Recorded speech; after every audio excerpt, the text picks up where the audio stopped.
Very pleased to welcome you today to yet another lecture supported by the Louis and Frida Christo Endowment for Academic Programming in Jewish Studies.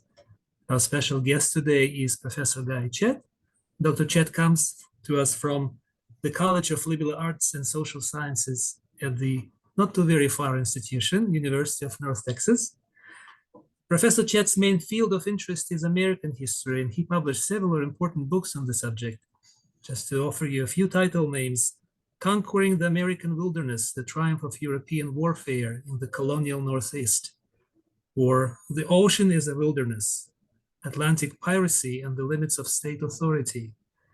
And the most recent one, I believe, is The Colonists' American Revolution, Preserving English Liberty. And yet Dr. Chet says that as a historian, his first love was and still is Roman history and Roman Judea in particular. So his topic for us today is False and True Messiahs, Rome's Jewish Wars in Jewish Memory. Friends, as you listen to his presentation, please consider posting a question or two. Use the Q&A or the chat. I'll monitor those and present some of your questions, or maybe all of them, to our speaker at the very end. So enjoy the presentation, and let's welcome Professor Chet. Thank you very much. I want to, first of all, thank all of you and Ariel Feldman in particular for inviting me to speak about Roman history, which is always a pleasure. I want to start, however, closer to home at the Alamo. We celebrate the Battle of the Alamo here in Texas, even though we lost that battle. By the way, the anniversary is coming up soon, February 23rd. So the question that always comes up when people talk about the Battle of the Alamo in the historical context is, why celebrate a battle that we lost? Why not celebrate instead the Battle of San Jacinto 2 months later, which we won? Okay. And when you talk to people about what the logic could be, the anthropological or literary logic of it, it always comes down to, after you kind of investigate yourself, that focusing on the Battle of the Alamo, on this lost battle, shows heroism, and it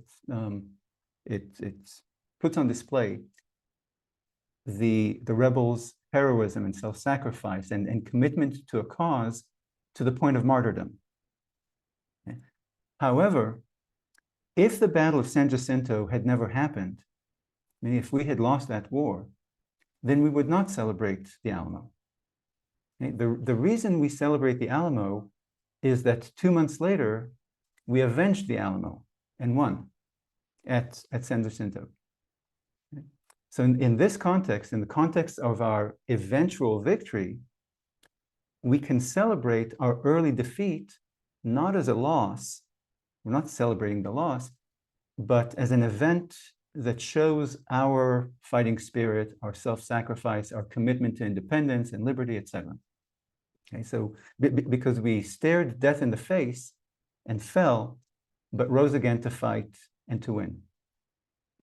So today I'll discuss with you 2 failed Jewish rebellions against Rome that were not celebrated for 2,000 years. In fact, these 2 rebellions were memorialized as days of mourning, and the rebel leaders were castigated for centuries as villains and false messiahs. And then suddenly, in the past 100 years or so, they were transformed. The rebel leaders went from zeros to heroes, and the rebellions went from disastrous marches of folly to admirable and heroic struggles for Jewish liberation. Here, let me offer this slide with a glossary of some of the basic concepts I'll refer to today. But if I say some term or concept that you've never heard of, then please stop me and tell me to explain.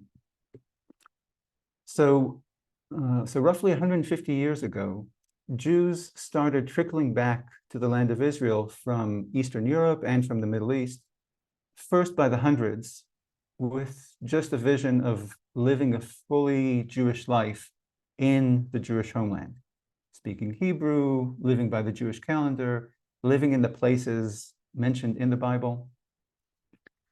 But within 20 or 30 years, they were coming by the thousands with a vision of actually resurrecting not just Jews, the Jews' biblical language and culture, but resurrecting the Jewish state, which they did in 1948. And from the start, Zionists were drawn to these two great Jewish wars against Rome, the Great Revolt and the Bar Kokhba Revolt, because it was the suppression of these two revolts that ended the Jewish national existence. They ended Jewish national sovereignty in the land of Israel almost 2,000 years prior. So the Zionists saw themselves as picking up that flag, that fallen flag of Jewish independence, and avenging and reversing those two defeats against Rome.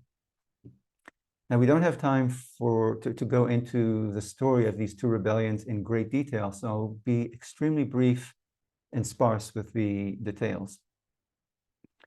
The Great Revolt in 66 AD was a product of years of corrupt government in the Roman province of Judea, which exacerbated religious and ethnic strife between Greeks and Jews there.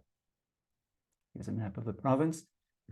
And so during the rebellion, Jewish armies took control of the Galilee in the north and the Judean desert in the south, including Jerusalem. And in time, they were defeated by Vespasian, who became emperor, and his son, Titus, who later on will become emperor as well. The Romans ended up, during the suppression, the Romans ended up killing hundreds of thousands of Jews, destroying the Jewish temple in Jerusalem, and building a Roman temple in its place. They placed a new governor there with a full regiment, with a full Roman legion at his disposal. And all these measures combined led to increased Jewish immigration from Judea to elsewhere in the empire or to the east, to Parthia. At the tail end of this revolt, after the fall of Jerusalem, a number of Jewish rebels holed up in a mountain fort called Masada on the shores of the Dead Sea. And here, it's right here. If you can see the cursor. Here's an image of that mountain, and you see this is where this recreation of the palace is right here. And here you see the mountain and remnants of the Roman legions that were camped around it. So the story we're told about Masada by the historian Josephus is that the Romans camped at the foot of the mountain, and then they built massive earthworks. Actually, yeah, where are they? Here. This is the Roman ramp that the Romans built to allow them to roll their siege engines up from the foot of the mountain to the top to knock down the fortress walls and gates. And so as the Romans built their ramp, the rebels and the troops fought viciously. But the Romans persisted and eventually made it to the top. And as they were burning down the gates, the defenders' leader gave a passionate, patriotic speech and convinced the 960 men, women, and children to commit mass suicide rather than get captured and enslaved. So when the Romans finally broke into the fort, expecting more stiff resistance, they instead found the entire place silent and everyone dead. It's a very famous story, and it's Judaism's version of the Alamo or of Lexington Concord. It's a give me liberty or give me death story. And it's a story that's played an important function in modern Jewish history, and especially in the history of Zionism in the state of Israel. 40 years later, another Jewish revolt took place, not in Judea, but elsewhere in the empire. In 115 to 117, tensions between Greek and Jewish populations in other provinces led to the outbreak of what's known as the Diaspora revolts in Cyprus, Egypt, and Cyrenaikai. It's in North Africa. very violent affairs, ending with a high death and exile toll for Jews in those provinces. And 20 years after that, in 132, we have the last Jewish revolt, the Bar Kokhba revolt. So the spirit of militant, nationalist, and messianic resistance to Roman rule, and also against Jewish collaborators with Rome, simmered in Judea ever since the Great Revolt and Diaspora revolts. But it was on the margins of society. This Jewish resentment and hostility were fueled by a sense of injustice over episodes of mistreatment of Jews and mistreatment of Judaism by Roman officials, Roman soldiers, and by Greek populations in Judea. So small cells of insurgents, some of them believing that this was not some normal war of liberation, but that this was the moment of Armageddon. This was the coming of the Messiah. So small groups of insurgents would attack Roman troops here and there, as well as Hellenized Jews who were deemed to be too cozy and collaborative with Roman officials and with Greeks. And the war as it evolved into a mix between a terrorist campaign and a guerrilla war. It was primarily a southern Judean revolt centered in Jerusalem, the Judean desert, and the southern coastline. The Roman control of Caesarea and of the Galilee in the north were never threatened, and Jews there did not join the rebellion. The rebels were led by a charismatic and daring commander named Simon Bar Kokhba, who was also known as Bar Kokhba, which in Hebrew means son of a lie, meaning liar, or also known as Bar Kokhba, which means son of a star. So as you can tell, the discrepancy regarding his name reflects the mixed attitudes of his contemporaries and also future generations of Jews towards his rebellion. Some Jews saw him as a false Messiah, the son of a lie, and as the author of a doomed misadventure, whereas others saw him as the Messiah, son of a star. Now, those who saw him as a false Messiah and warned against following him were the established rabbinical and community leadership in Judea at the time.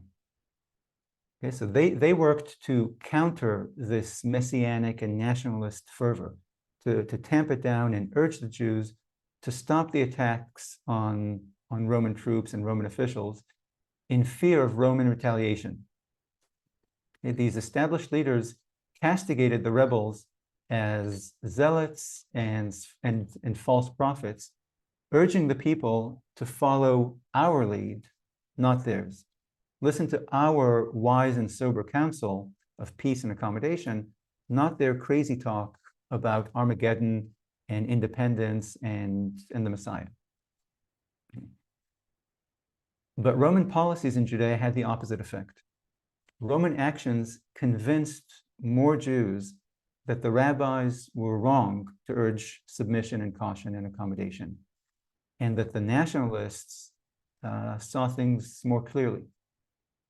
That they saw that the Romans are out to get us and suppress us and displace us, and that God expects us to resist and to overthrow Rome and to reinstate the house of David and rebuild the temple. And what really turned the tide, again, this is in the south, the south of the province, was Emperor Hadrian declaring his intention to plant a Roman colony in Jerusalem. And at that point, even some of the moderate leaders, led by the 90-year-old Rabbi Akiba, switched their position and came to support the rebellion.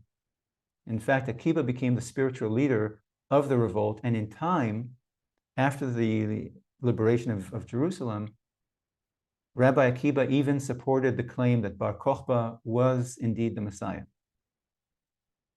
Now, a quick aside on this, and I'll get back to the war in a second. Bar Kokhba never came out and proclaimed himself to be the one. However, he did not correct others when they pointed to him as the Messiah. And he did claim to be a descendant of the house of David, which is a requirement for any Jewish Messiah.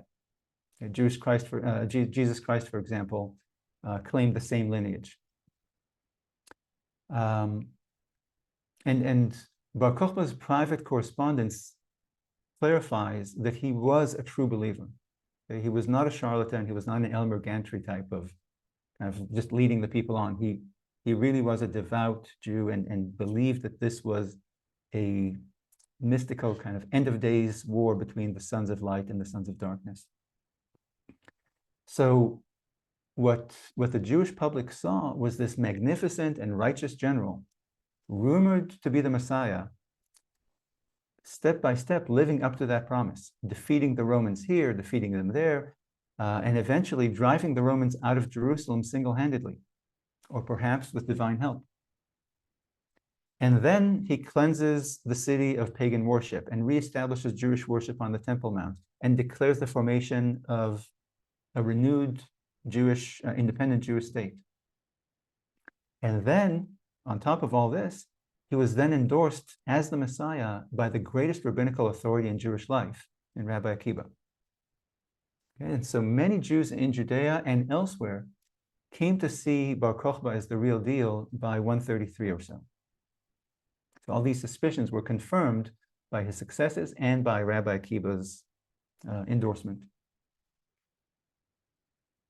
But despite the early success, it was a hopeless campaign. Unlike the Great Revolt of 66, when the rebels could hope for Parthian support from the east, at this point in 132, the Parthians were not a factor politically or militarily, and there were no disturbances elsewhere in the empire that would prevent Rome from just saturating Judea with legions. So roughly 80,000 Roman soldiers streamed into Judea to put down this little local rebellion. But I remind you that this was a messianic movement. They believed that God will fight with them. So the logic of numbers and troop strength, of course, it's not something that they disregarded altogether, but it was not the only consideration. So the rebellion ended, so they have this massive deployment of Roman troops, harsh scorched earth campaign, and the rebellion ended with the Romans putting down this rebellion in the south with, again, a very effective scorched earth campaign against the fighters themselves and the civilian population that supported them. According to Roman accounts, Bar Kokhba was captured and executed. According to Jewish accounts, Bar Kokhba fought like Davy Crockett to the last bullet and died while defending the last Jewish stronghold of Beitar.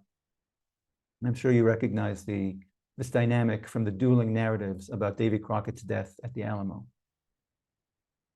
The results of this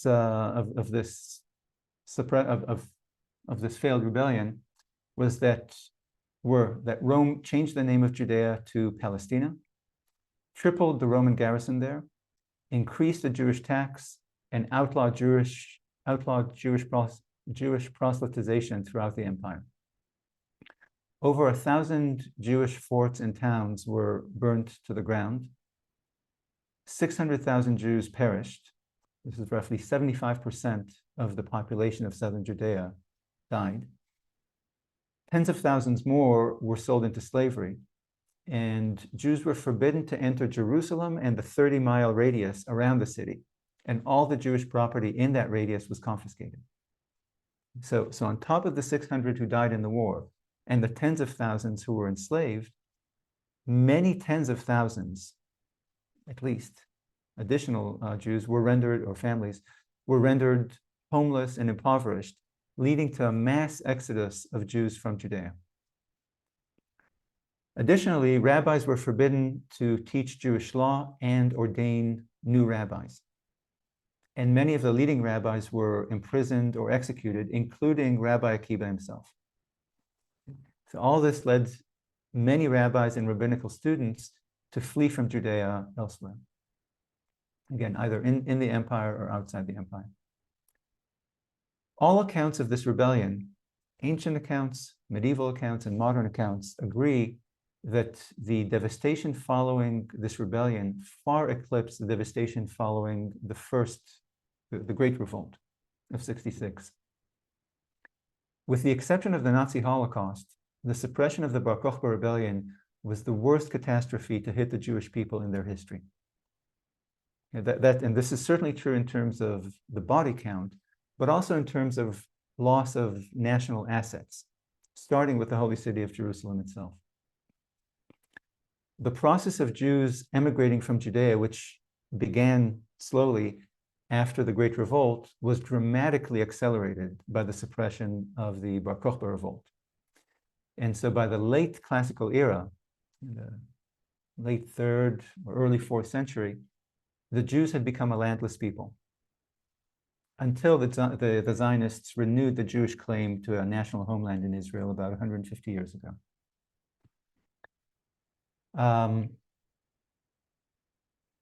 In the almost 2,000 years that followed,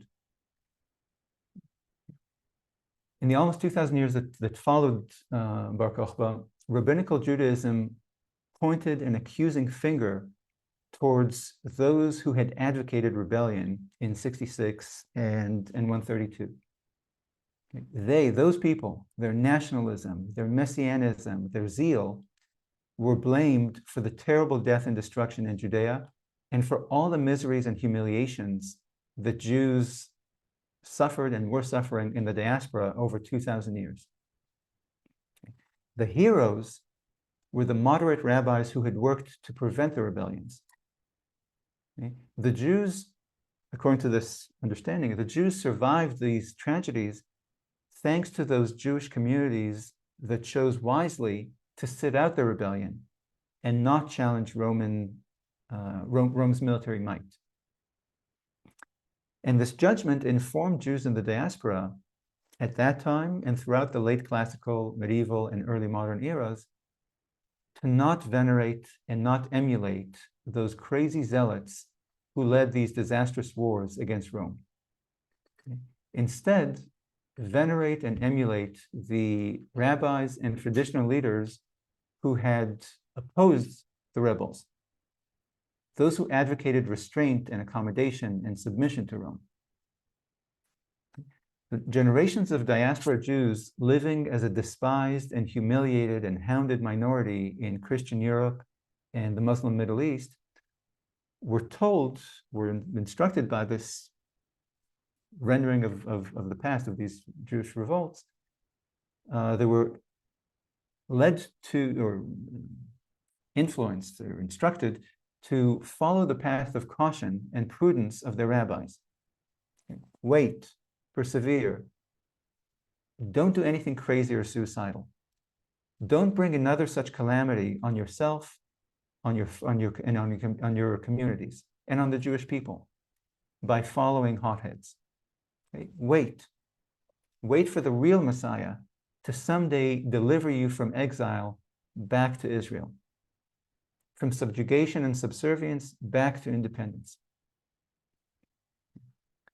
Today, however, Jews are taught to admire and venerate those crazy zealots, to identify them not as crazies and zealots and false messiahs, but as prophets, as visionaries and trailblazers who, even in defeat, like the heroes of the Alamo or the heroes of Bunker Hill, who, even in defeat, they kept the spirit of Jewish nationalism alive to inspire future generations to remain committed to those rebels' values and to their vision.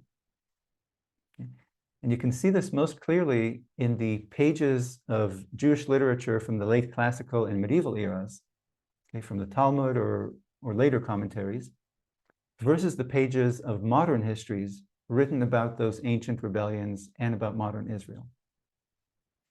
And this contrast was really on display in Israel in the 1950s and 60s, because those Jews who grew up there, people who were exposed to modern Jewish literature and Israeli culture and to Israel's Zionist history books, they referred to Bar Kokhba overwhelmingly as Bar Kokhba, and they knew all about his heroic triumphs over the Roman enemy. By contrast, immigrants to Israel, whose knowledge about the Jewish past came mostly from the Talmud, because they had not been exposed to the Israeli educational system and Israeli popular culture. They knew Bar Kokhba as a scoundrel and told negative stories about him.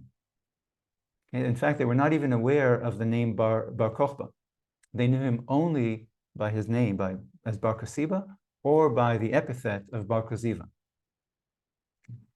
Israelis, for the most part, never heard the derogatory name Kokhba, and were mostly unaware of the final miserable defeat of Bar Kokhba and the harsh consequences that followed.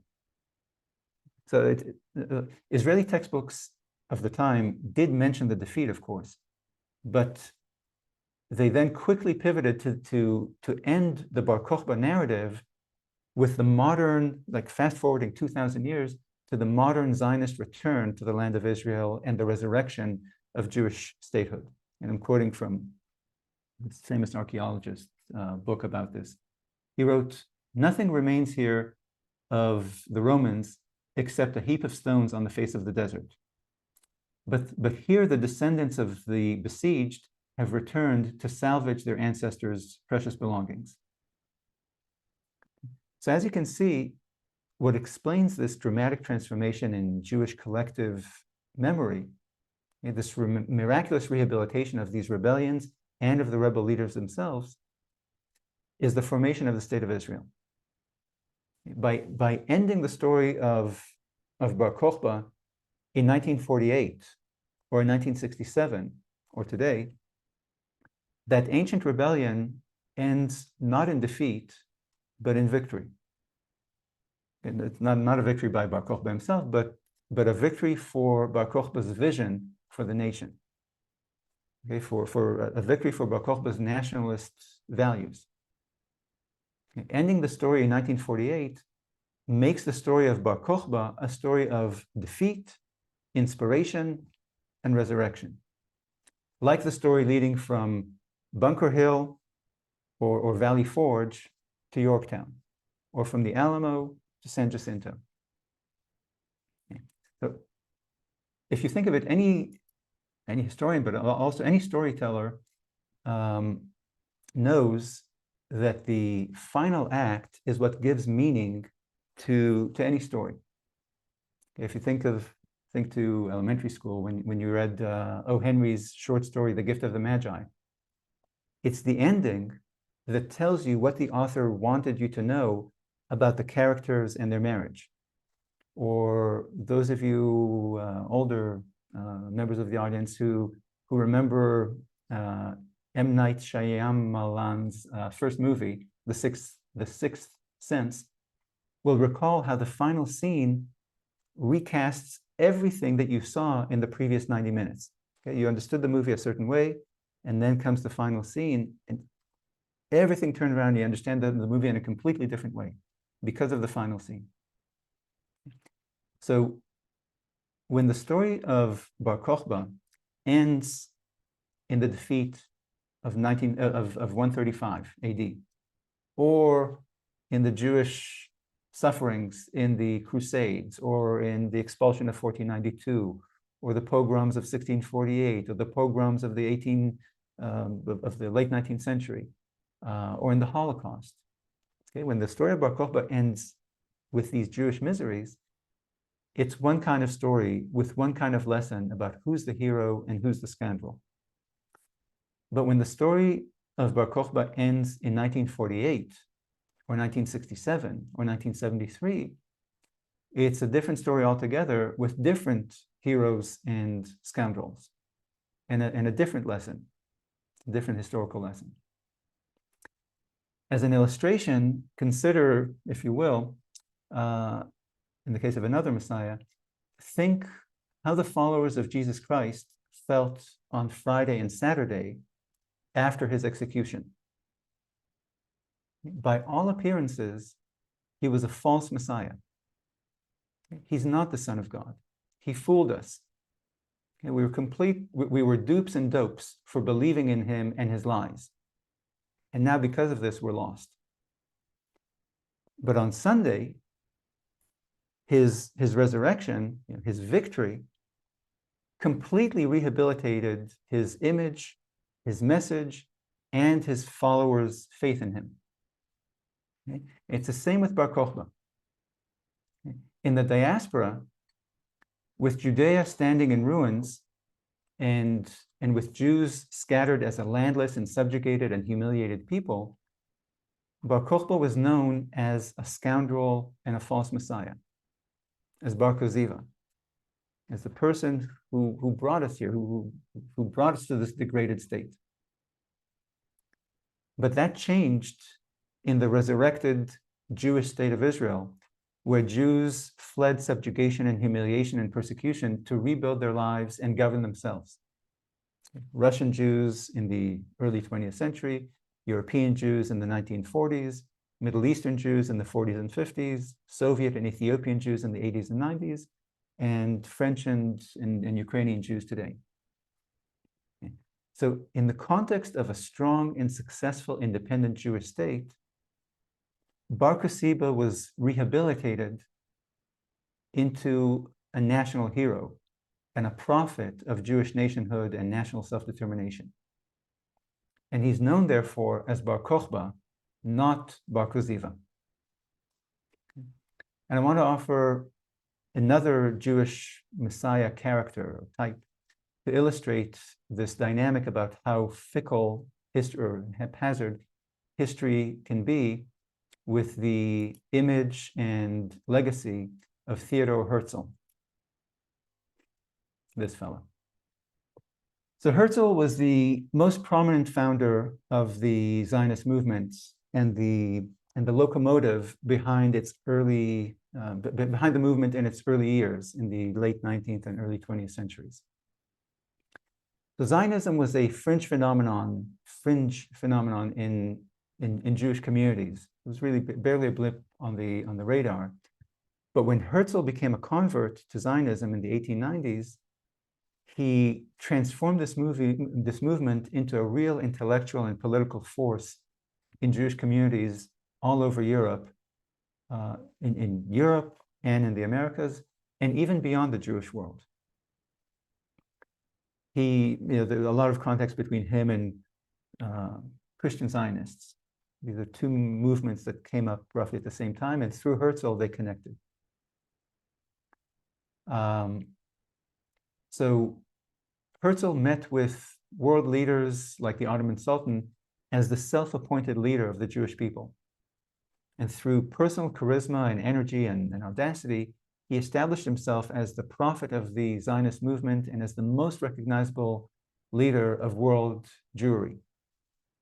He was celebrated as a kind of Jewish prince who took it upon himself to save the Jews, but not by protecting them where they were in exile, but by recreating a Jewish nation state for them, where they can reclaim not just their security, but their dignity and their unique connection to their land. Now, Herzl himself did not live to see the birth of Israel, but he is still seen as the visionary who inspired many to make the state of Israel a reality. However, what if the Israeli experiment turned out differently? For example, what if the Nazis defeated the British at the Battle of El Alamein and conquered the Holy Land from the British, and all those Jews there were slaughtered like the ones in Poland and Ukraine? Or what if, after the State of Israel was formed, the invading Arab armies conquered Israel in 1948 or in 67 or in 73? In that case, we would all be talking about Herzl today, and for the next 2,000 years probably, as a scoundrel, as a false messiah, and a zealot, as a Pied Piper who led these stupid, impressionable Jews to a second Holocaust. In fact, he and Hitler would be mentioned in one breath as the two men most responsible for the annihilation of half the Jewish people. We'd be castigating those Zionist fools who bought Herzl's nationalist baloney and went to the Holy Land like lemmings, only to be slaughtered and have their lands, purchased with hard-earned money and hard labor, taken over by Arabs.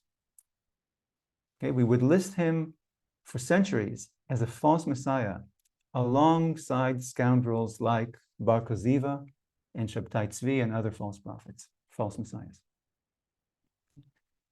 But of course, the Nazis did not win and the Arabs did not win. So instead, we revere and admire Herzl.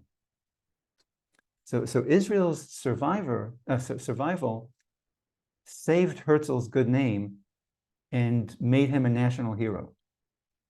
And in the process, it did the same thing for Bar Kokhba. And so my point here is that we historians often think that we are the ones who make or break historical characters' reputations. We, again, the historians are the ones who write the histories and shape public memory. So we can take a hero like Thomas Jefferson and turn him into a villain or a scoundrel. Or we can take a villain like Malcolm X and turn him into a hero. Okay? But in fact, current affairs actually impose much of the narrative on the historian. Okay? The historian can craft a coherent and powerful narrative about a certain character or a certain movement, and then years later, even centuries later, even 2,000 years later, something happens, and those histories that we wrote and the judgments that we formed just become obsolete. Okay? So for example, when the Israelites were sitting there in Egypt, enslaved for 400 years, I'm sure they had some historical narrative about how they got to that degraded state and about how the God of their forefathers abandoned them, or that he was a false God or a weak God who couldn't protect them. But that historical narrative became obsolete as soon as God took them out of Egypt, parted the Red Sea, and destroyed Pharaoh's army for them. Okay, so all those years of enslavement were transformed in an instant into a different story without a single historian picking up a pen. Okay, because now, at the moment of the Exodus, the enslavement and all the suffering that came there was not the end of the story, it was just the middle of the story. Okay, and the same thing happened in 1948. The formation and the progress of the State of Israel is a biblical event taking place in modern times. So it transforms tragedies like the destruction of the temple or the suppression of the rebellion or the pogroms in the same way that San Jacinto transformed the Alamo. Okay, so my point is that the historian gets to write the history and to characterize different people and movements as enlightened or benighted or wise or foolish or admirable or despicable or true prophets or false messiahs. But the historian can never dictate what the story's final scene is. Okay? And it's the final scene, the present, that dictates the structure and the meaning of the story. Okay? So it's current event, it's the present, not the historian, that in the end identifies who was the true prophet and who was the false messiah. Thank you. Thank you very much, Guy. Lots of interesting things and certainly challenging and important for all of us. A few questions your way. I'll start with the very first one. You mentioned in your presentation the language of sons of light and sons of darkness. Yeah, that picked up my brain, and not only mine. So you have a question here. Can we assume that Bar Kokhba might have been familiar with the ideas of the Qumran or Dead Sea Scrolls community at all, or did he use that language? He definitely used that language, and the reason why I mentioned that historians are generally credulous about his sincerity, because he uses this language not in public correspondence, not in letters that he's writing to the public addresses, etc., but just in his private correspondence with underlings. Like, he's asking for them to bring some supplies to where he's going to be, but as he discusses the Romans, he talks about them as the pagans. Like, he talks about them in religious language of the pagans, talks about, again, forces of darkness and forces of light. And so that's what makes the historians treat him not as a charlatan, but as a true mystic who was definitely part of this culture of the Essene, of Second Temple era mystical, Jewish mysticism, okay, that produced a number of messiahs, a number of ascetic cults or ascetic groups like the Essenes, like the Qumran groups. Yeah. Thank you. And another one is relating to Rabbi Akiva and his role in the rebellion. So one question is here: if he was a part of the rebellion, how come that he is, or his teachings are preserved and survive in the Mishnah? How could that happen? Why would that be a contradiction? I think the underlying idea is that the timeline perhaps is not entirely clear. If he dies as a martyr of Bar Kokhba revolt or the aftermath, is it possible that his teachings would survive and prevail and be important for the Mishnah? Yeah. Look, Rabbi Akiba, actually, it's a testament to his great spiritual authority and the halachic authority that he had, that despite his association with the rebellion, and despite his, in retrospect, blasphemous identification of Bar Kokhba as the Messiah, that his reputation did not take a serious hit for it. So it indicates the level of spiritual authority and again, halakhic authority that he had, that he could have made this devastating error and still retained his spiritual authority. And so, yeah, so I have no doubt that because his pronouncement and his wisdom in Torah were so great, that despite his fall from,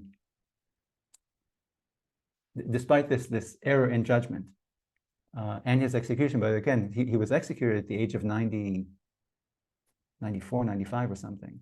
So after a lifetime of rulings, and so they definitely were preserved in these dialogues of Chazal. Thank you for that, Guy. One more, probably taking it now to more recent contexts.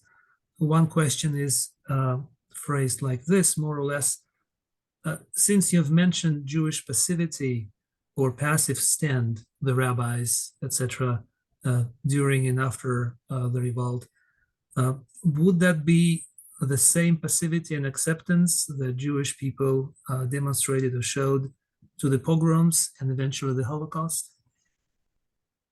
Yes, look, this passivity, again, in the dialogue or in the rhetoric of national movements, we refer to those who urge against rebellion, against taking this risk of confronting occupying powers or occupying forces as passivity. But you could, in a more kindly or more respectful way to describe it is prudence. Okay, when you're confronted by, when you're walking down the street and confronted by a huge guy with, who's a UFC fighter, you could say that backing down is being passive, but you could say that it's prudent. Again, and many peoples in Roman history, like whenever I teach Roman history, my students are always baffled, like, why do these people keep rebelling against, or keep confronting the Romans? It's a recipe for disaster. And the Romans were not shy about suppressing or kind of retaliating against people who confronted them. So in the context of Zionist success, that passivity in the face of the pogroms, etc., seems frustrating. Okay, but you have to remember that the success of Zionism was a complete miracle against all odds, and leading kind of rebel movements against the Russian Empire, for example, in the 1880s and 90s, would have been likely as disastrous as leading a rebellion against the Roman Empire. So this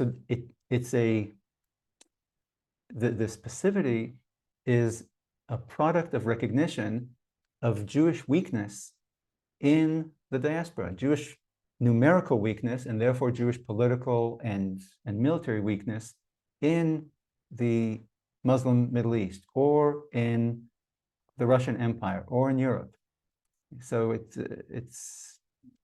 a feature of Jewish weakness, and the amazing thing about Zionism is, and about the Bar Kokhba rebellion, and the Great Revolt before it, is that despite looking at this weakness in the face, and everyone was able to count, see how many Jews there are and how many Russians or how many Arabs there were. Okay? But despite looking at the numbers in the face, you can put that aside and call on your fighting spirit and believe with this messianic faith that it's not just numbers that decide the outcomes of struggles, that we can be few facing multitude of Roman legions, and we can still win. And we can be 600,000 Jews in Israel staring at 20 million Arabs at the time. It'll be okay. We can do this. It's one of the, again, when a messianic movement fails, you use the term messianic as a derogatory term. And look at how delusional these people were, and ignoring hard realities of life. But when messianic movements succeed, like abolitionism, for example, or Zionism, or others, then you say messianic approvingly as having a vision that allows you to stare at what it seems like weakness and overcome it with dedication and faith. Thank you, Guy. Here's one more. Since you spoke about the transformation of figures from scoundrels to heroes, and you mentioned Jesus's transformation from someone who might have been seen as a failed Messiah to the Messiah, there's some liturgy involved in that process on the Christian side. Do we have anything liturgical celebrating Bar Kokhba on the Jewish side? No. In religious circles, because rabbinical Judaism is shaped by rabbinical literature of 2,000 years. Modern Jewish literature and Jewish histories and Zionist histories are not part of that world. and in many ways are rebel against it. So religious Jews whose world is shaped primarily by these ancient, medieval, and early modern texts and commentaries, the image of Bar Kokhba is, or Bar Kokhba is fixed there. However, these same people, they don't just live in the world of the Talmud and Shulchan Aruch, etc. They also live in the world of the 21st century. Okay, and they're exposed to Jewish, modern Jewish and Israeli symbols and narratives and holidays, etc.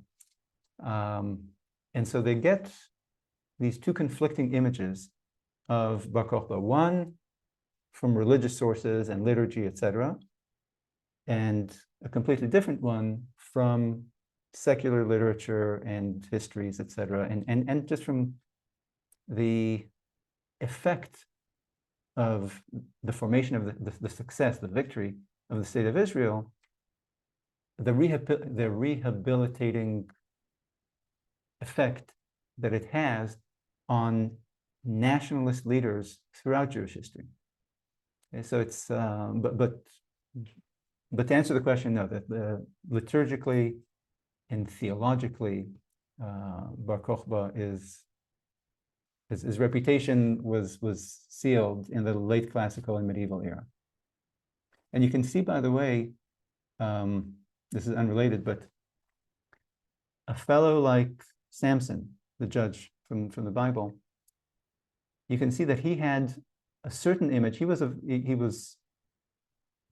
regarded positively in Jewish commentary during the period of the Second Temple. But after the suppression of these rebellions and throughout the Middle Ages, his image took a very negative hit, very negative turn, because he is associated with, again, this kind of muscular Judaism and rebellion and fighting spirit.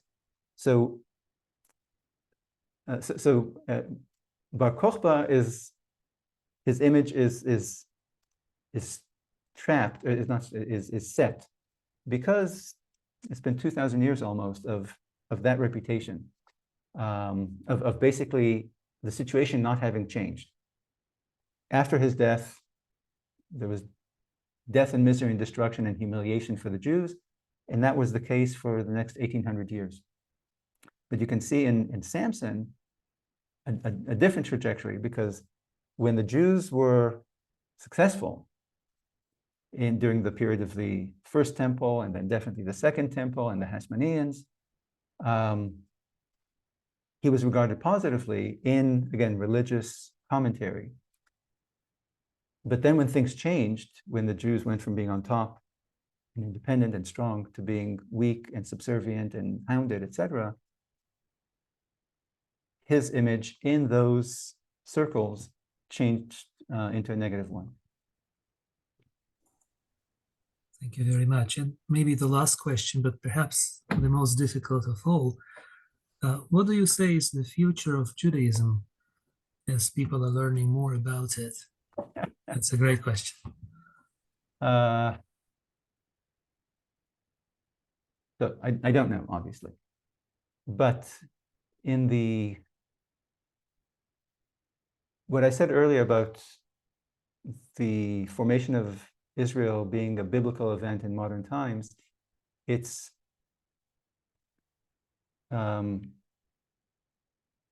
interesting in that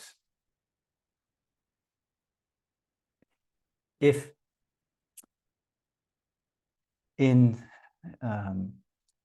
when we today read or hear about the Exodus, it sounds completely unbelievable. It's unbelievable, okay?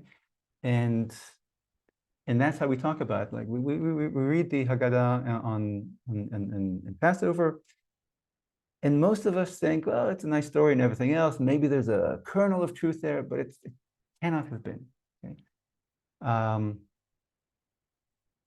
But I'll suggest to you that 2,000 years or 3,000 years from now, the same distance that our descendants will be from us as we are from the Exodus, people will look at the birth of the state of Israel as being as crazy a story as the Exodus. It's a story about this, how in the 1940s, 2,000 years ago, this evil Pharaoh called Hitler hunts down all the Jews and kills almost a third of them. Yet immediately after the death of this Pharaoh, this evil Pharaoh in a fiery inferno, the Jews rise up, leave the lands of their persecution, go back to their homeland, from which they've been exiled for 2,000 years, and the day after they declared independence, they're invaded by 5 Arab armies from all directions, vastly outnumbering them. And the Jews not only come out on top, but conquer the enemy's territories. And within a generation, they become the richest country in the area. And within another generation, one of the strongest armies in the area. And to go back to the question of the future of Judaism, since the birth of Israel, you see all the diasporas disappear. One by one, the diasporas disappear. Today, basically, the only real diaspora community is in North America. Okay, basically, all of Judaism, all of Jewry today lives in Israel and in North America in roughly equal numbers, and a few Jews scattered elsewhere in the world. And so it's kind of, it looks like some sort of design by which the Jews planted the Jewish state in Israel, and from that point on, that state goes from strength to strength to strength in a way that is completely bizarre. And at the same time, all the rich diaspora communities just disappear. One by one, they all dissolve and disappear. And so if this is a pattern, then perhaps the future of Judaism is a return to what Judaism was in the biblical and classical era, and that is of a normal people who live in their, just like the French are in France, with a few expats living elsewhere in the world. But perhaps the Jews, over the course of the next 100, 200, 300 years, will return to Israel. Not that everyone will return, but the Jewish population in Judea, in Israel, will prosper and multiply, and the diasporas will continue to shrink, and this odd existence that Jews had lived as a national people, as a national group, without a land, without speaking their own language, without having their own institutions, that anomaly will disappear, and Jews will go back to what they were for the first 1,000 or 1,500 years of their existence. But again, who knows? It's just kind of the whole story is just so fantastical.